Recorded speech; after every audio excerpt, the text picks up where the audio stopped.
welcome to that Synth Car. Monday morning,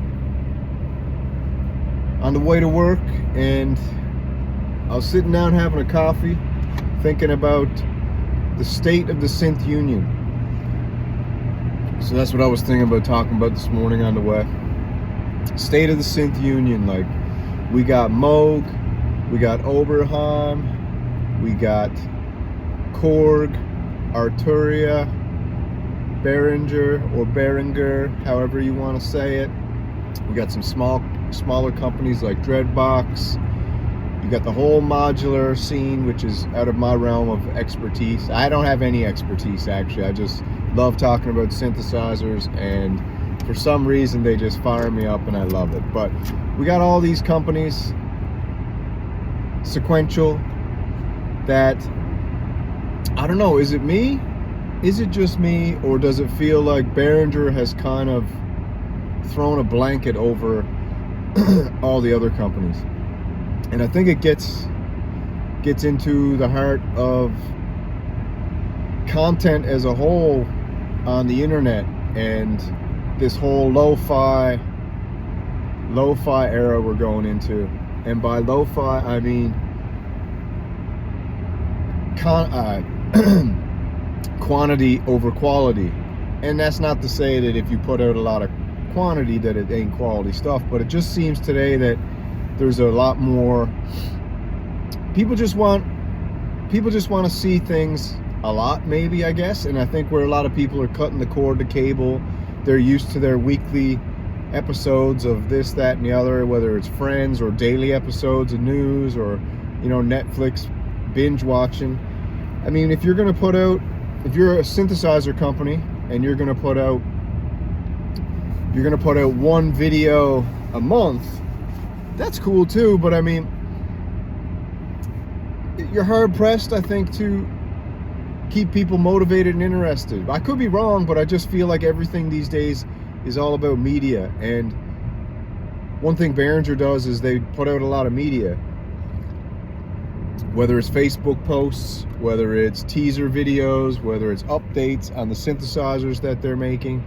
They just got a lot of content, and it keeps me excited, and I'm guessing you guys too. It keeps you excited because we all got a little computer in our pocket, our phones. Some people got notifications on, you know, so bing, bing, bing, bing, something new's coming out, blah, blah, blah, or bing, bing, Synth Samurai got a new video out, or bing, bing, Bo Beats is marketing a new product or whatever. So when you got a company like Moog who got sold to InMusic, and there hasn't been a peep since they got sold, I just think that that's kind of weird. But maybe, I don't know, if I was in the boardroom of Moog in a strategic meeting, not Moog, I guess InMusic, and I was sitting there with the big guy, and he was like, what do you think we should do with this new SKU we have in Moog, this new company that we've acquired? Should we just stay silent until we release the Moog Mirror, our new polyphonic synthesizer coming out, 49 key I think, or 61 key maybe? Should we just stay silent?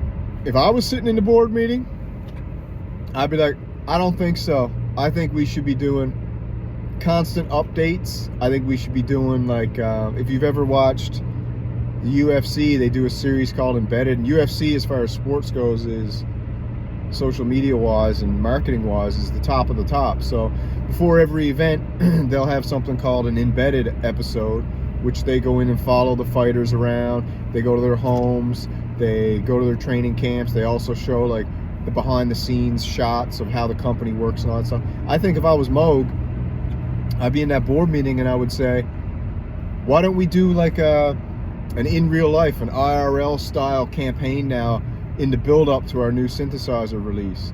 And the CEO would be like, what do you mean? And I'd say, well, listen, why don't we just start filming content now, and then we can start putting out little, 1 minute, 3 minute, 2 minute, 5 minute videos just showing how Moog is going through this transition. You do some shots where you interview a couple people in the Asheville factory who are going to be still working on products. Maybe you come over and you do a tour to, like, promote the Asian manufacturing sector. You find your most charismatic people in the company, you pick them out, and you say, hey, you interested in doing this series embedded? You can be one of the faces of the new product coming out, blah blah blah.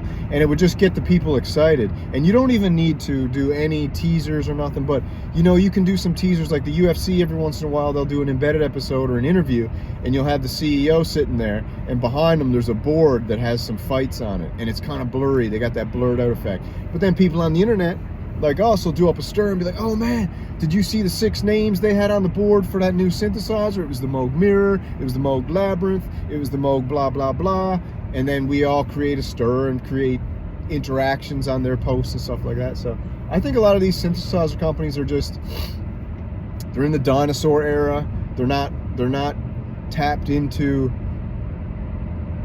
the quantity over quality sector, because these days quality means you're putting out quantity. I guess if you can wrap your head around that, that's why this whole lo-fi music scenario is picking up a lot of steam, because what it does is it allows people, I think it allows people who are perfectionists to consciously impose imperfection on their music, or it allows people who maybe aren't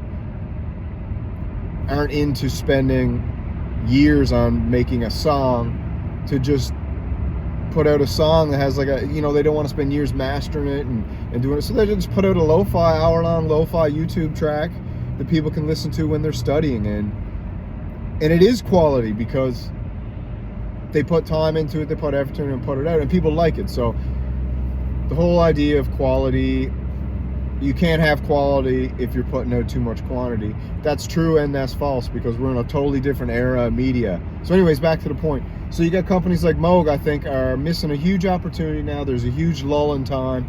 They have zero marketing for their new company. It feels like they've just disappeared. Now, they could also just come out, and if they just come out and go wham on the scene with a product that inspires their customers with a good price and stuff like that, that'd be awesome.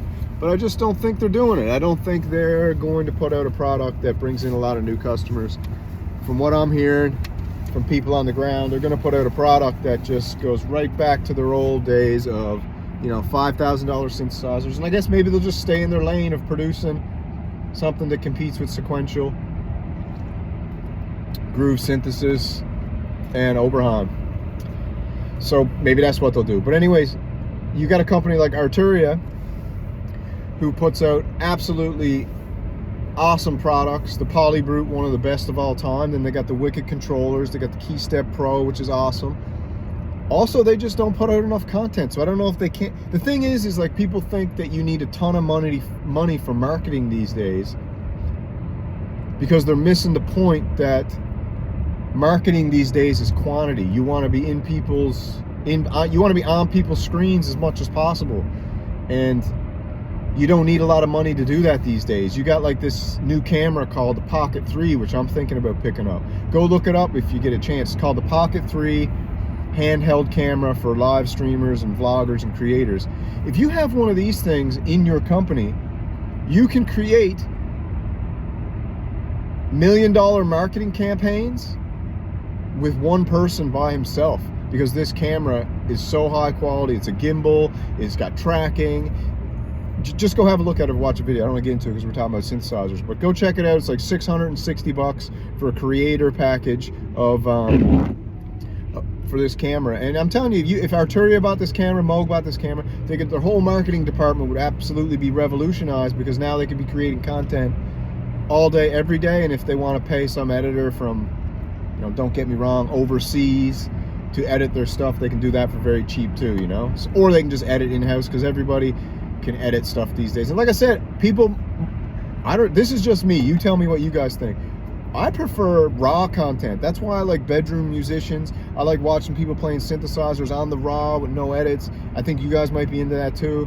DJ Canyon's a great example. You got these guys, they just play music and it's good and it's unedited, and I think people are just getting away from the highly produced, highly edited stuff. I don't know, you tell me. That's kind of like the state of the synth union to me. Is maybe all these companies hate Behringer so much they won't take a page out of their book, you know, and I think they should, because there's so much room right now in the synthesizer community for more inspiring, engaging, in real life content from these companies that, you know, hire me, man. I'll do your project management. I'll put a team together for any company, and we'll work out a marketing campaign that'll blow people's minds, because we'll just be there with you along the journey, creating a story, which is, you know, the beautiful part about this. So that's the state of the synth union, in my opinion. And also with all the creators these days too, I don't know if they don't have time, or they just want to, maybe I'm way off target. You tell me. I could be way off target here, but I am a voracious content consumer.